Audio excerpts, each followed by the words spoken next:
ক্ষমতাচ্যুত শেখ হাসিনা কপালে সিঁদুর পরে ভারতে হিন্দু ধর্ম গ্রহণ করেছেন। সম্প্রতি ভারতের সামাজিক যোগাযোগ মাধ্যমে এমন একটি ছবি ভাইরাল হয়েছে, যা নিয়ে চলছে জল্পনা কল্পনা।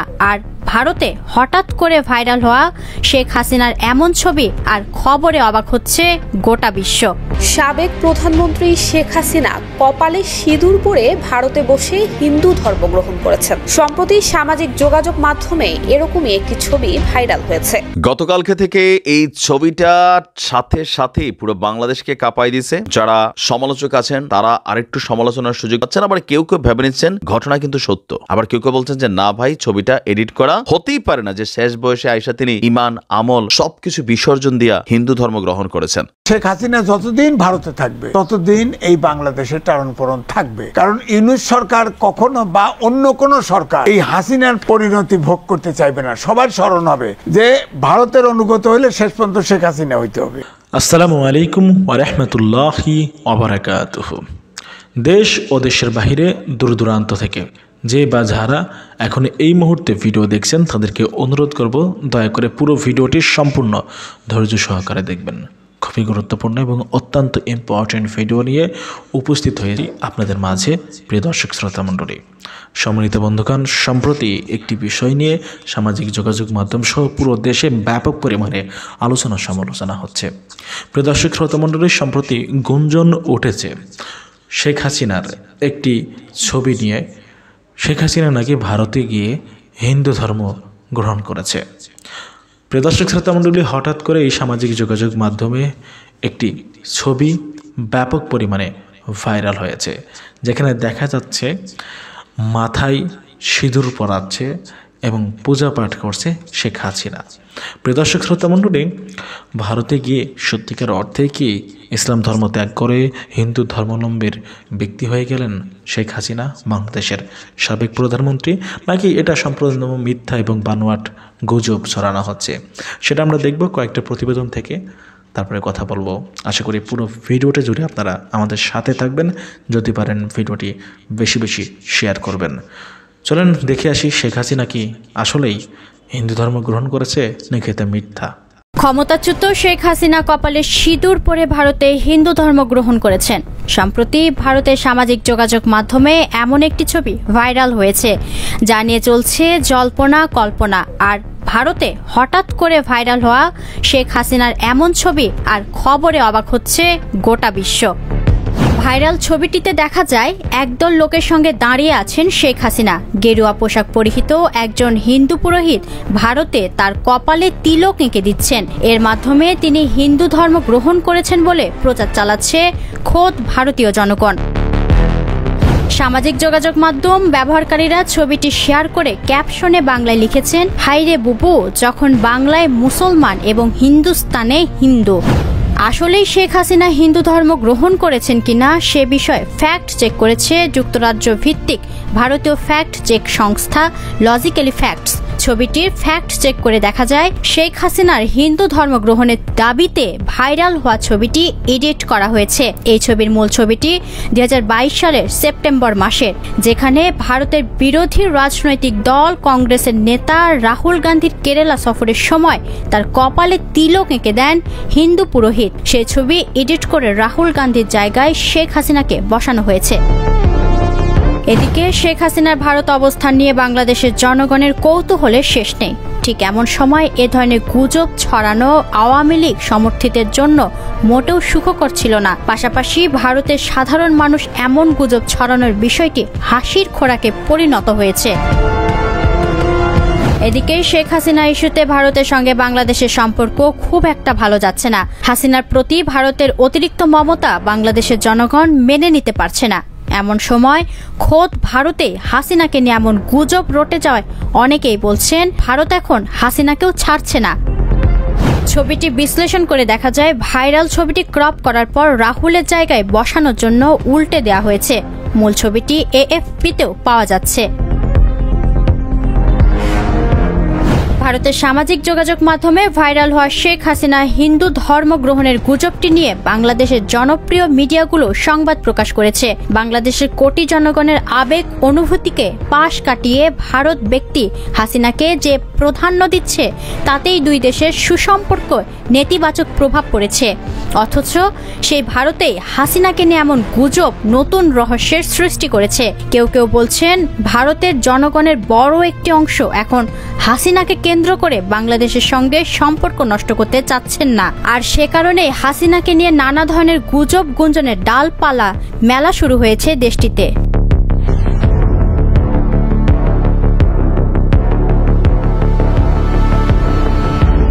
সাবেক প্রধানমন্ত্রী শেখ হাসিনা কপালে সিঁদুর পরে ভারতে বসে হিন্দু ধর্ম গ্রহণ করেছেন। সম্প্রতি সামাজিক যোগাযোগ মাধ্যমে এরকমই একটি ছবি ভাইরাল হয়েছে। সামাজিক যোগাযোগ মাধ্যম ব্যবহারকারীরা ছবিটি শেয়ার করে ক্যাপশনে লিখেছেন, হায়রে বুবু যখন বাংলায় মুসলমান এবং হিন্দুস্তানে হিন্দু। তবে আসলেই তিনি হিন্দু ধর্ম গ্রহণ করেছে কিনা সেটাই এখন বিভিন্ন মহলের প্রশ্ন। সম্প্রতি এ বিষয়ে ফ্যাক্ট চেক করেছে যুক্তরাজ্য ভিত্তিক ভারতীয় ফ্যাক্ট চেক সংস্থা লজিক্যালি ফ্যাক্টস। ভাইরাল ছবিতে দেখা যায় একদল লোকের সঙ্গে দাঁড়িয়ে আছেন শেখ হাসিনা। গেরুয়া পোশাক পরিহিত একজন হিন্দু পুরোহিত ভারতে তার কপালে তিলক এঁকে দিচ্ছেন। এর মাধ্যমে তিনি হিন্দু ধর্মান্তরিত হয়েছেন বলে দাবি করা হচ্ছে।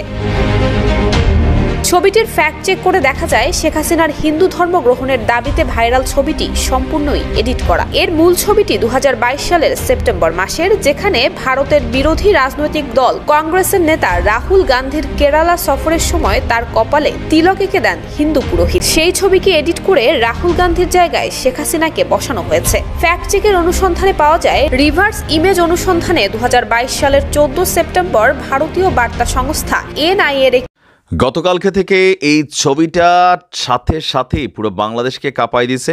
যারা সমালোচক আছেন তারা আরেকটু সমালোচনার সুযোগ পাচ্ছেন, আবার কেউ কেউ ভেবে নিচ্ছেন ঘটনা কিন্তু সত্য, আবার কেউ কেউ বলছেন যে না ভাই ছবিটা এডিট করা, হতেই পারে না যে শেষ বয়সে আইসা তিনি ইমান আমল সব কিছু বিসর্জন দিয়া হিন্দু ধর্ম গ্রহণ করেছেন।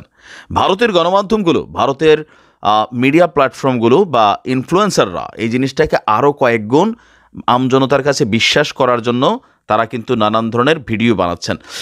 দর্শক, শেখ হাসিনা হিন্দু ধর্ম গ্রহণ করেছেন ভারতের রাজনৈতিক আশ্রয় পেতে বা নাগরিকত্ব পেতে, কারণ বিশ্বের অন্য কোনো দেশ তাকে এই মুহূর্তে জায়গা দিচ্ছে না। এমন ধরনের নানান ক্যাপশনে নিউজটাকে ভাইরাল করা হয়েছে, যে একটা ছবি যেটা আপনার স্ক্রিনের এক অংশে দেখেছেন, যে শেখ হাসিনা কি হিন্দু ধর্ম গ্রহণ করেছেন আসলে। এবার আসুন আমরা দেখি ঘটনাটা কি। শেখ হাসিনা এই মুহূর্তে তিনি ভারতে অবস্থান করছেন, সেখান থেকে তার রাজনৈতিক কর্মকাণ্ড পরিচালনা করছেন। এখন হুট করে এই ছবিটা সামনে চলে আসছে যে কপালে সিঁদুর পরে, মানে তিলক নিয়া শেখ হাসিনা ভারতে হিন্দু ধর্ম গ্রহণ করেছেন দাবিতে এই ছবিটা ভাইরাল করা হয়েছে।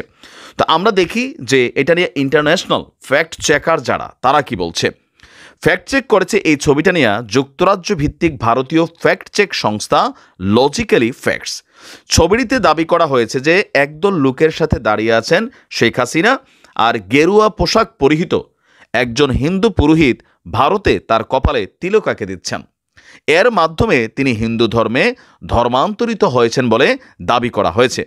সামাজিক যোগাযোগ মাধ্যম ব্যবহারকারীরা ছবিটি শেয়ার করে ক্যাপশনে লিখেছেন, এটা আমাদের বাংলাদেশের যারা এনটি আওয়ামী লীগ, জামাত, বিএনপি বা অন্যান্য যারা, তারা এই কাজটা করছেন। হায়রে বুবু যখন বাংলায় মুসলমান এবং হায়রে বুবু বাংলায় মুসলিম এবং হিন্দুস্তানি হিন্দু, এবং কি নানান ধরনের বক্তব্য তারা দিয়ে যাচ্ছে, মুদিরে এই করছে সেই করছে। আচ্ছা, তো এই ছবিটির ফ্যাক্ট চেক নিয়ে এই লজিক্যাল যারা আছেন তারা বলছেন এই ছবিটা বেসিক্যালি এডিট করা। এই ছবিটি, মূল ছবিটি হচ্ছে 2022 সালের সেপ্টেম্বর মাসের। তো এখানে আসলে মূল ছবিটা কি ছিল বলা হয়েছে, ভারতের বিরোধী রাজনৈতিক দল কংগ্রেসের নেতা রাহুল গান্ধী আপনার কেরালা সফরে গিয়েছিলেন। সেই কেরালা সফরের সময় তার কপালে তাকে মানে সেখানে রিসিপশন করেছিল একদল পুরোহিত, আর তারা ওই রাহুল গান্ধীর কপালে একটা তিলক এঁকে দিয়েছিলেন। সেই তিলক আঁকা রাহুল গান্ধীর ছবিটাকে সরাই দিয়া সেইখানে শেখ হাসিনাকে বসানো হয়েছে। আপনার বলা হচ্ছে যে রিভার্স ইমেজ অনুসন্ধানে 2022 সালের 14 সেপ্টেম্বরে ভারতীয় বার্তা সংস্থা এএনআই এর একটি পোস্ট পাওয়া যায়। এএনআই এর পোস্ট আর্কাইভে আপনার দেখা যাবে এই ছবিটা যেটা আমিও আপনাদের সামনে তুলে এনেছি, সেই ছবিতে রাহুল গান্ধীর ছবিটাকে সরাইয়া সেম টু সেম শুধু শেখ হাসিনার ছবিটা বসিয়ে দেওয়া হয়েছে। এখন এই ধরনের গুজবগুলা অনেকে এই মুহূর্তে বিশ্বাস করছেন, আবার অনেকে বিশ্বাস করছেন না। তবে এটা মনে রাখেন, এত আবার হয়তো একটা মানুষ হয় না যে ভাই মানে পুরা ধর্ম কর্ম ত্যাগ করে দিন শেষে এসে আশ্রয়ের জন্য এমনি তিনি আশ্রয় পাচ্ছেন, রাষ্ট্রীয় প্রোটোকল পাচ্ছেন, ভালো ভালো খাচ্ছেন, খাবার খাচ্ছেন, ইভেন ভারত থেকে বসে সারা পৃথিবীতে রাজনীতি করার সুযোগ সুবিধা পাচ্ছেন। তো সেইখানে তিনি কেন হিন্দু ধর্ম গ্রহণ করবেন? এই ধরনের প্রচার প্রপাগান্ডাগুলা যারা করেন, যারা শেয়ার করেন, ছড়ান, নিজেদেরই ওজন নষ্ট করেন। ভালো থাকুন। শেখ হাসিনা যতদিন ভারতে থাকবে ততদিন এই বাংলাদেশের টারণপোড়ণ থাকবে। কারণ ইউনূস সরকার কখনো বা অন্য কোনো সরকার এই হাসিনার পরিণতি ভোগ করতে চাইবে না। সবার স্মরণ হবে যে ভারতের অনুগত হলে শেষ পর্যন্ত শেখ হাসিনা হইতে হবে। ভারতের ভিতর থেকেই এই প্রতিবাদ হচ্ছে, কারণ তাদের হসপিটালগুলি বন্ধ, দোকানগুলি বন্ধ, ট্যুরিস্ট স্পট নাই। বাংলাদেশের প্রতি বছর 50 লক্ষ লোকের উপর ভিজিট করত, তারা হসপিটালে যেত, পড়াশোনা করতে যেত, ট্যুরে যেত। এখন ভারতের সাধারণ লোক যাদের ছোট ছোট দোকান বা নিউ মার্কেটাররা, তারা দোকান বন্ধ হয়ে গেছে, চেন্নাই পর্যন্ত এই প্রভাব পড়েছে। তারা বলতেছে এখন যে এটা পলিসি ঠিক হচ্ছে না, এটা খুলে দেওয়া উচিত, খুলে দেওয়া, কারণ তো ব্যবসা বন্ধ হয়ে যাচ্ছে। আর এদিকে বাংলাদেশিরা যেটা হচ্ছে, এই যে সমকালীন নিউজ সভা হয়েছে, বাংলাদেশিরা চিকিৎসার জন্য ব্যাংকক যাচ্ছে, মালয়েশিয়া যাচ্ছে, যারা ধনী লোক তারা সিঙ্গাপুরে যাচ্ছে। অলরেডি আপনার ভারতের মাথার থেকে সরাই দিছে। আমাদের গার্মেন্টস তুলার জন্য নির্ভরশীল ভারতের উপরে। ভারত এখন মালয়েশিয়া, সাউথ আফ্রিকার থেকে সব তুলে আসে, ওখানে ওয়ার হাউস করছে, ওখান থেকে তুলে নিয়ে আসতেছে গার্মেন্টস। আপনি যখনই আমাদের উপরে চাপ দিবে তখনই দেখবেন অটোমেটিক যার যার জায়গা সে খুঁজে নেবে। ভারত এটা কিন্তু এখন বুঝতেছে, তাদেরই বাংলাদেশ 18 কোটি জনগণের দেশ, এটা তাদের বড় বাজার। এই অঞ্চলে আর তাদের বাংলাদেশের মতো বাজার নেই। আমি আজিজ, অফিসিয়ালি তো চতুর্থ বাজার, হ্যাঁ, আর চোরা কারবারি যদি যোগ করা হয় তাহলে সেটা হয়তো তৃতীয় হয়ে যেতে পারে। না, সেটা তো আছেই, কিন্তু যেটা হলো যেসব বরাবর থেকে তারা যে সব দেশে, আশেপাশে সব দেশে অনুগত সরকার রাখতে গিয়ে তারা মানে জনগণ টু জনগণ সম্পর্কের চাইতে এরা অনেকে মাথা ধরতে চায়, ওই একেবারে নেহেরু ডক্টরিন থেকে শুরু করে তো করতে গিয়ে সব ছুটে গেছে। এখন তারা উপলব্ধি করতেছে যে না, এখন আমরা যারা ধরেন শেখ হাসিনা যতদিন ভারতে থাকবে ততদিন এই বাংলাদেশের টারণপোড়ণ থাকবে। কারণ ইউনূস সরকার কখনো বা অন্য কোনো সরকার এই হাসিনার পরিণতি ভোগ করতে চাইবে না। সবার স্মরণ হবে যে ভারতের অনুগত হলে শেষ পর্যন্ত শেখ হাসিনা হইতে হবে। হ্যাঁ, সুতরাং এটা পারবে না। আর ভারতের বাংলাদেশের জনগণও এটাকে সহ্য করবে না, কারণ অনুগত থাকে তো দেখা গেছে। আপনি দেখেন বর্ডারে হত্যা করে। আপনার চীনের সাথে ভারতের এগ্রিমেন্ট আছে যে 1 কিলোমিটার দূরে কোনো মারণাস্ত্র ব্যবহার করা যাবে না। তা আমাদের দাবি কিন্তু অল্প, ওরা তো বাংলাদেশটা লয়ে ফেলাইছে ভারত।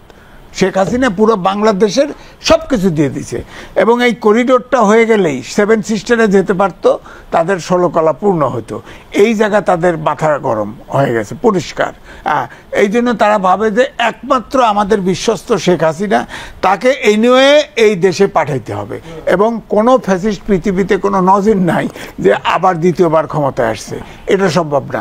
এবং আপনি মনে রাখেন, বাংলাদেশে অনন্তকাল এই ফ্যাসিবাদের বিরুদ্ধে ঐক্য থাকবে। আর রাজনৈতিক যে টানাপোড়েন, এটা তো থাকবেই। যার যার রাজনীতি উদ্দেশ্য আছে না, ক্ষমতা সামনে নির্বাচন হলে তারা মেজরিটি পাওয়ার চেষ্টা করবে না, এটা তো থাকবেই। এটা তো সব কিছুতেই ফেসিবাদের সাথে এক বলে কি রাজনীতিও সবাই ছেড়ে দিবে? তা তো দিবে না, এটা থাকবেই। আমার কথা হলো রাজনৈতিক ইস্যু, জাতীয় ইস্যুগুলিতে ঐক্যবদ্ধ। যেমন ওরা শেখ হাসিনা অন্যায়ভাবে আশ্রয় দিয়েছে, তারপরও দেখেন পার্লামেন্টারি পার্টির বৈঠক করে শেখ হাসিনাকে আশ্রয় দিয়েছে। কিভাবে তারা দেখবে? তারা সাবেক বলে, আর মিডিয়াগুলো কালে প্রধানমন্ত্রী। খেয়াল করে দেখেন, মিডিয়াগুলো বলে। হ্যাঁ, অর্থাৎ এই যে মোদির যে উগ্র হিন্দুত্ববাদী, এটা কংগ্রেসও খাইছে। সবাই পুরা ইন্ডিয়া একটা উগ্র হিন্দুত্ববাদী। এই যে ইসকন হলো RSS এর উপদেশে এটা চলে সারা পৃথিবীতে। তাদের হিন্দু সংখ্যা বাড়াবে সারা দেশে। এটা হলো ইসকন, হলো এই ধরনের আপনার তাদের আধ্যাত্মিক হিন্দুত্ববাদী সংগঠন। বাংলাদেশে দেখেন 80টা দেশে আছে ইসকন, তার আর 885টা মসজিদ মন্দির আছে। বাংলাদেশের সব দলিত যারা আছে না, যাদের মন্দির সব দখল করে নিয়েছে এই ইসকন ধ্বংস। আমরা টেরো পাইনি, কারণ ফ্যাসিস্ট সরকার ছিল, ইন্ডিয়ান সরকার ছিল বাংলাদেশে, আমরা টেরো পাইনি। ইসকন যে এরকম একটা, ইসকনের ভিতরে আমি তো জানি যে ওই ইসকনের জমায়েত হয়েছে চিটাগাং, এখানে সাংবাদিকও আছে একজন, বড় একটা সাংবাদিক ওখানে ডোনেট করছে, হিউজ টাকা ডোনেট করছে। অর্থাৎ ইসকনে শুধু ভারত না, এখানের লোক ফান্ড করেছে। সুতরাং আমার বক্তব্য হচ্ছে আমি স্বাধীন দেশের স্বাধীন নাগরিক হিসাবে এই দেশের স্বার্থ আগে দেখব। এই ইস্যুতে অন্তত পক্ষে জাতীয় ঐক্যবদ্ধ থাকবে, এটাই আমাদের প্রত্যাশা। ভারত আমাদের প্রতিবেশী, আমরা শত্রুতা চাই না, আমরা চাই যে আমাদের ন্যায্য অধিকার তাদের দিতে হবে। আপনার পানি, আন্তর্জাতিক নদীর পানি আপনি আটকায় দিবেন, 54টা রবিবার আমাদের দেশে পানি লিঙ্ক আছে, আপনার পানি আটকায় দিবেন আপনার খুশি মতো, তা তো হবে না। 54টি লিভার লিঙ্কিং প্রজেক্ট করতেছে, টাকা নাই বলে কাজ শুরু করতে পারে নাই। ওইটা করে ফেললে তো আমাদের এক ফোঁটা পানি আসবে না। যখন পানি ছেড়ে দিবে তখন বন্যা সব ভাষায় দেবে। এটা তো হতে দাও, এটার বিরুদ্ধে কথা বলা উচিত। তিস্তা দিয়ে কি করব? তিস্তা 12টা উপরে ড্যাম হয়ে গেছে, তিস্তার পানি গজলডোবায় ভাগ করছে, ওর তিস্তায় তো পানিই আসে না। পানি নিয়ে তো তারা জলবিদ্যুৎ করে অনেক কিছু করে নিয়ে গেছে। সুতরাং আমাদের হিস্সা কিন্তু অল্প, আমার বাণিজ্য ঘাটতি, আমার দেশ ছোট, আমার প্রোডাকশন অল্প, কিন্তু আপনি ডাম্পিং অ্যান্টি ডাম্পিং দিয়ে সব পণ্য আটকায় দেবেন বাংলাদেশে, আর আপনার পণ্য হক গড়াগড় বাংলাদেশে ঢুকবে, তা তো হতে পারে না। আপনি মুক্ত করে দেন, আমার পণ্য যদি ভারতে না চলে, না চলুক, আমি কিছু করতে যাব না, ওপেন করেন। আর না হলে আপনি অন্তত পক্ষে জনগণের সংখ্যা অনুযায়ী ভাগ করেন, কত কি একটা মডেলিটিস বার করেন, কিন্তু একচেটিয়া শোষণ করা যাবে না। ছাত্র জীবনে স্লোগান দিয়েছি, ভারতের সম্প্রসারণবাদ ধ্বংস অগ্নিপাত যাক। আবার সেই স্লোগান বুড়ো বয়সে দিতে চাই না। ভারতকে ছাড়া হবে না আমাদের দেশের স্বাধীনতা সার্বভৌমত্ব হস্তক্ষেপ করলে।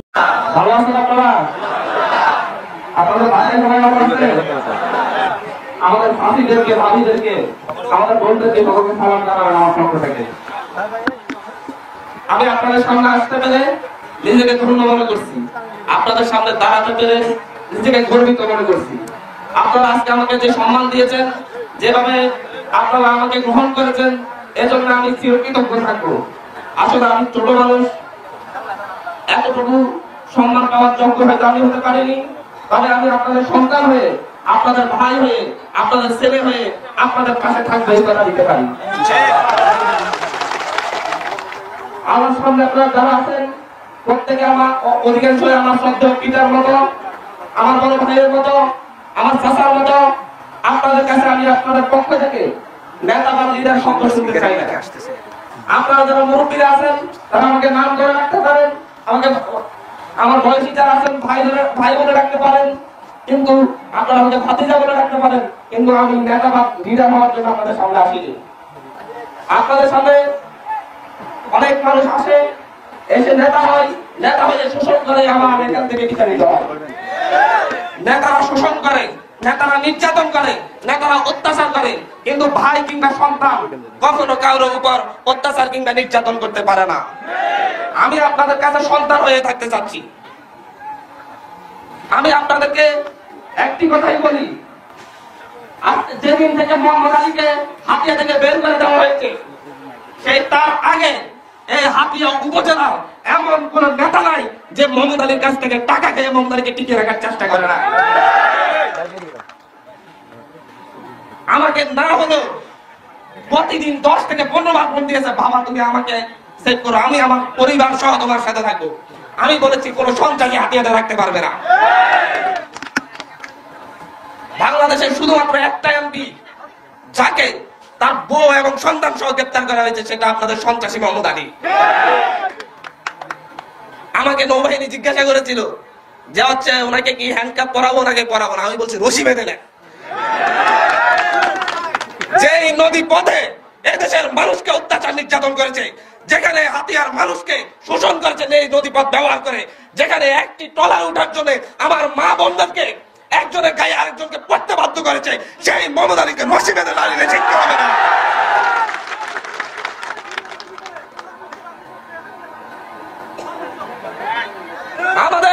শিক্ষকরা যেত, তাদের সাথে বাজে ব্যবহার করা হতো। একটা ভিডিও ভাইরাল হয়েছিল, আমাদের বোনেরা, আমাদের মায়েরা একজন আরেকজনের গায়ের উপর পড়তেছে একটি ট্রলার উঠার জন্য। যে ট্রলারে 50 জন ধরবে না, সেই ট্রলারে 200 জন যাতায়াত করতো। তার টাকার এতই লোভ, এতই লোভ, সেই লোভ এখন জেলে বসে মিটা। হাতিয়া থেকে একবারেই সন্ত্রাসী বের হয়েছে, আর কখনো হাতিয়াতে ঢোকার সুযোগ পাবে না।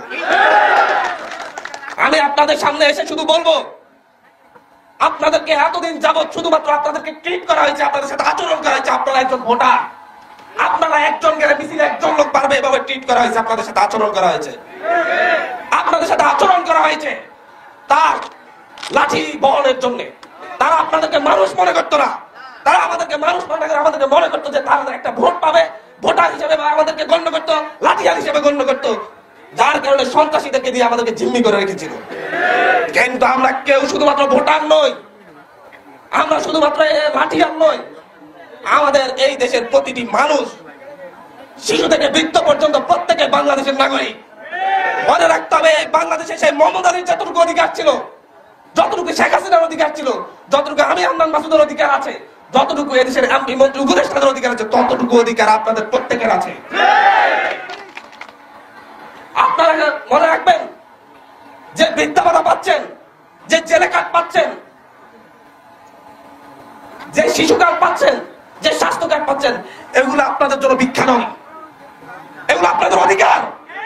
এগুলো কোন চেয়ারম্যান কিংবা মেম্বার তার বাপের টাকায় দেয় না, এটা প্রতিটা রিক্সাওয়ালার ট্যাক্সের টাকা এটা দেওয়া হয়, প্রতিটা শ্রমিকের ট্যাক্সের টাকা দেওয়া হয়, এটা আপনাদের টাকায় আপনাদেরকে দেওয়া হয়। যে আপনাদের জেলে কাঠ মেরে খেতে চাবে তার হাত ভেঙে দিবেন। আপনার প্রত্যেকে একসাথে প্রতিবাদ করতে পারবেন না, হিসাব নিবেন যে এই ইউনিয়নে কতটি জেলে কাঠ এসেছে, কতজন জেলে পেয়েছে। যে নেতা আপনাদের এগুলো মেরে খেতে চাইবে তাকে তার হাত ভেঙে দিবেন। সাদাবাজের যুগ শেষ, ধান্দাবাজের যুগ শেষ। আপনারা নিজেদেরকে ছোট মনে করার কিছু নেই। আমি আপনাদের কাছে এসে আমি আপনাদের কাছে শুধুমাত্র এটা দিব সেটা দিব বলতে পছন্দ করি না, কারণ আমি দেওয়ার কিছু নেই। আমি আপনাদের মতোই সাধারণ মানুষ, কিন্তু আমি মনে করি আমরা সবাই ঐক্যবদ্ধভাবে থাকলে আমরা প্রত্যেকটা জিনিস পাবো। কোন নেতার পিছনে পিছনে আমাদের বৃদ্ধ ভাতার জন্য আমার বৃদ্ধ বাবা মাকে পিছনে পিছনে ঘুরতে হবে না, কোন মেম্বারদের পিছনে, কোন পার্টি নেতার পিছনে ঘুরতে হবে না। সরকার এটা বরাদ্দ দিয়েছে, আপনার বাড়িতে সেটা পৌঁছিয়ে দিতে হবে, এটা তার দায়িত্ব।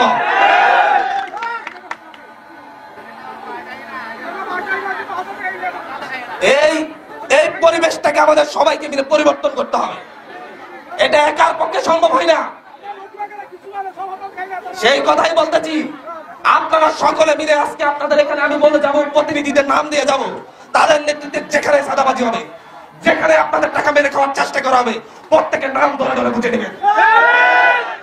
আপনারা জিজ্ঞাসা করবেন এখানে 100টা জেলে কার্ড আছে কেন, 100টাই মানুষ পাই নাই আর বাকি 10টা কারা পেয়েছে। আপনারা জিজ্ঞাসা করবেন বৃদ্ধ মানুষকে রেখে কেন আপনারা ভাতা দিচ্ছেন যুবকদেরকে, রাজনৈতিক বিবেচনায় কে এসে আপনারা দেখে নিবেন। জিজ্ঞাসা করতে পারবেন না? আপনারা কি এখনো ভয় পান? আপনারা ভয় পান? মনে রাখবেন, ভয় পাইলে আর কখনো মুক্তি মিলবে না। মানুষ ভয়ের দাস হয়ে বেঁচে থাকে। যেদিন এদেশের মানুষ শেখ হাসিনার ভয় কাটিয়ে উঠতে পেরেছে, সেদিন শেখ হাসিনা পালাতে বাধ্য হয়েছে। মানুষ যেদিন গুলির ভয় কেটে গেছে, সেদিন শেখ হাসিনা পালাতে বাধ্য হয়েছে, মোহাম্মদ আলী পালাতে বাধ্য হয়েছে। আপনার এলাকার যারা ভোট ডাকাতি করছে, যারা আপনাদের কেন্দ্র বেঁধে আপনাদেরকে ভোট দিতে দেয় নাই, তারা এখন এলাকায় থাকতে পারছে? তারা কেন পালাতে বাধ্য হয়েছে? কারণ মানুষের ভয় কেটে গেছে। এখন যেখানে থাকবে সেখানে গণদোলাই খাবে। সর্বোপরি আমি আপনাদের ছেলে হিসেবে আপনাদের যে দুঃখ, সেই দুঃখ আমারও। আমি যখন নদী পার হতাম তখন কাদায় নেমে নৌকায় উঠতে হতো, এক নৌকায় 50 জনের জায়গায় 250 জন 150 জন উঠতে হতো। এই দুঃখটা আমার নিজেরও। আমার অনেক আত্মীয় স্বজন, আমার চাচা আপনাদের এখানে থাকে, আমার খালার বাসায়, খালার বাড়ি এখানে 3 বার নদী ভাঙ্গনের শিকার হয়েছে, এখন আরেকজনের বাড়িতে থাকে। এই দুঃখটা আমারও। কিন্তু এত বছর, গত 16টি বছর ধরে এমপিরা কি করেছে, নেতারা কি করেছে? সরকার কি বরাদ্দ দেয় না? আমি তো গত 3 মাসে সরকারি অফিসে ঘুরে দেখে আসলাম যে হচ্ছে 3500 কোটি টাকা একটা প্ল্যানিং তারা তৈরি করেছে। আজকে 13 বছর যাবত এটা ফান্ড উন্নয়ন বোর্ডে পড়েছিল, কোন একজন নেতা খবর নেই যে হচ্ছে এটা সরকার থেকে বরাদ্দ আনবে। এটা যদি আজ থেকে 13 বছর আগে যদি এই কাজগুলো শুরু হতো তাহলে কি এত জায়গা ভেঙে যেত?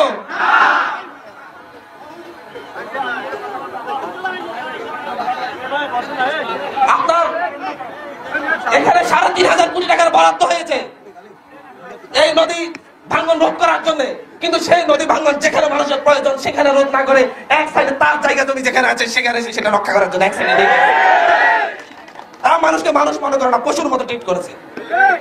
কিন্তু আমাদের প্রতিটি মানুষকে নাগরিক হয়ে উঠতে হবে। আমি শুধু কথা দিতে পারি, আমি বলবো না যে এটা এতদিনের মধ্যে আমি সমাধান করবো। আমি বলতে পারি আমি আপনাদের প্রতিনিধি হিসেবে, আমি আপনাদের সন্তান হিসেবে, আপনাদের ভাই হিসেবে আমি সরকারি প্রতিটি দপ্তরে যাব, প্রতিটি উপদেষ্টার সাথে কথা বলবো, যাতে করে আমরা এই কাজগুলো দ্রুত শুরু করতে পারি। যদি উপদেষ্টারা আমাদের কথা না শুনে, যদি তারা যদি দ্রুত পদক্ষেপ না নেয়, প্রয়োজন আমরা এখান থেকে ঢাকার বহুমুখীকে মার্চ করে যাব। তারপর আমরা যদি ঐক্যবদ্ধ থাকি, সেটা দেশের প্রধানমন্ত্রী শুনতেও বাধ্য, প্রধান উপদেষ্টা শুনতেও বাধ্য। গত কয়েক মাসে আমি সরকারি দপ্তরগুলোতে ঘুরেছি, আমি জানতে চাই যে আমাদের হাতে হাতে কি কি করা যায়। আমি এখনো জানি না কোন মন্ত্রণালয় কি কি বরাদ্দ দেয়, কিন্তু কয়েকটি মন্ত্রণালয় ঘুরে জানতে পেরেছি গত 16 বছর ধরে হাতে হাতে একটি 100 শয্যা বিশিষ্ট হসপিটাল হওয়ার কথা ছিল, সেই হসপিটাল কাজ বন্ধ করে রাখা হয়েছে শুধুমাত্র প্রাইভেট হসপিটালকে প্রমোট করার জন্য। শুধু ধনীরা চিকিৎসা নিবে, গরিবরা যাতে চিকিৎসা না পায় এই জন্য। তাদের ব্যবসা বাড়বে কিন্তু মানুষ মরবে, এতে তাদের কোনো সমস্যা নেই। সেটাকে এখন গত 3 দিন আগে অর্থ মন্ত্রণালয় থেকে হাতে হাতে 100 শয্যা বিশিষ্ট হসপিটাল নির্মাণের জন্য বরাদ্দ দেওয়া হয়েছে। 1 টাকা প্রস্তাবনা পাস হয়েছে। যদি সবকিছু ঠিক থাকে আগামী মাস নাগাদ আমাদের হাতে স্বাস্থ্য কমপ্লেক্স 100 শয্যা বিশিষ্ট হওয়ার ক্ষেত্রে কাজ শুরু হবে ইনশাআল্লাহ। গত 3 মাসের মধ্যে আমি সরকারি অফিসগুলোতে ঘুরে বড় বড় 5টা রাস্তা টেন্ডার করিয়েছি, কিন্তু এখানে এমন না যে হচ্ছে যে টেন্ডারটা করেছি যে আমাদের অমুক লোক করতে হবে অমুক লোক করতে হবে। বলেছি যে লোক রাস্তার কাজ ঠিক মতো করবে আপনারা তাকেই দিবেন। গত 7-8 বছর ধরে হাতিয়ার ব্যাংকের বাজার থেকে হিলটন রোড পর্যন্ত এই রাস্তার মানুষ কি দুর্বিষহ কষ্ট করেছে, কিন্তু কেউ দেখে নাই। সেই রাস্তাটা আলহামদুলিল্লাহ টেন্ডার হয়েছে। কবির মিয়া বাজার থেকে দাসেরহাট হয়ে একদম নদীর পাট পর্যন্ত ওই রাস্তা টেন্ডার হয়েছে। আরো এখানেও 2-1 রাস্তার টেন্ডার হয়েছে, আমি সবগুলোর নাম মনে করতে পারতেছি না। যতগুলো কাজ আটকে আছে, যত নতুন নতুন প্রকল্প নেওয়া যায়, প্রত্যেকটা দপ্তরে আমি ঘুরে আপনাদের জন্য সেগুলো করবো। শুধু আপনাদের জন্য না, আমার নিজের জন্য, কারণ এখানে আমি জন্ম নিয়েছি, এখানে আমি বড় হয়েছি, এখানে আমি পড়াশোনা করেছি। এই মাটি আমার, এই মানুষরাও আমার, আপনারা সকলেই আমার আপনজন। সম্মানিত বন্ধুগণ, দর্শক শ্রোতা, আপনারা দেখতে পারলেন। ব্যক্তিগত মতামত অবশ্যই কমেন্টে জানাবেন। আপনারা কি বলতে চান, আপনারা কি বলবেন, আপনাদের ওপিনিয়নটা কি থাকবে। ব্যক্তিগত পর্যায়ে আমি আর কিছু বলতে চাই না। আমি শুধুমাত্র এতটুকুই বলবো যে এরকম মিথ্যা গুজব যারা রটাচ্ছে তারা মোটেও কাজটি ঠিক করছে না। প্রিয় দর্শক শ্রোতা মণ্ডলী, আপনারা আপনাদের মতামত জানাবেন কমেন্টে। সম্প্রতি সময়ে শেখ হাসিনা ভারতে বসে বাংলাদেশ বিরোধী চক্রান্তে ষড়যন্ত্রে লিপ্ত রয়েছে, বাংলাদেশকে নিয়ে নানাবিধ মন্তব্য করছে। প্রিয় দর্শক শ্রোতা মণ্ডলী, নানাভাবে বাংলাদেশকে কটূক্তি করছে ইত্যাদি ইত্যাদি। এগুলোর প্রতিবাদ করি, এগুলোর বিরুদ্ধে আমরা কথা বলি। আমরা চাই শেখ হাসিনার বিচার হোক, বাংলাদেশে এনে শেখ হাসিনাকে কঠিনতম শাস্তি প্রদান করা হোক। কিন্তু এই যে মিথ্যা তথ্য, শেখ হাসিনা ইসলাম ধর্ম ত্যাগ করে হিন্দু ধর্ম গ্রহণ করেছে, রাহুল গান্ধীর একটি ছবি এডিট করে শেখ হাসিনার ছবি লাগিয়ে দেওয়া হয়েছে, এটা মোটেও উচিত হয়নি। এটাকে সমর্থন করতে পারছি না। আপনারা আপনাদের মতামত জানাবেন। ভালো থাকবেন। আজকের মতো এ পর্যন্তই, আপনাদের কাছ থেকে বিদায় নিচ্ছি। দেখা হবে হয়তো আরও অন্য কোনো একটা ভিডিওতে। আল্লাহ হাফেজ। আসসালামু আলাইকুম ওয়া রাহমাতুল্লাহি ওয়া বারাকাতুহু।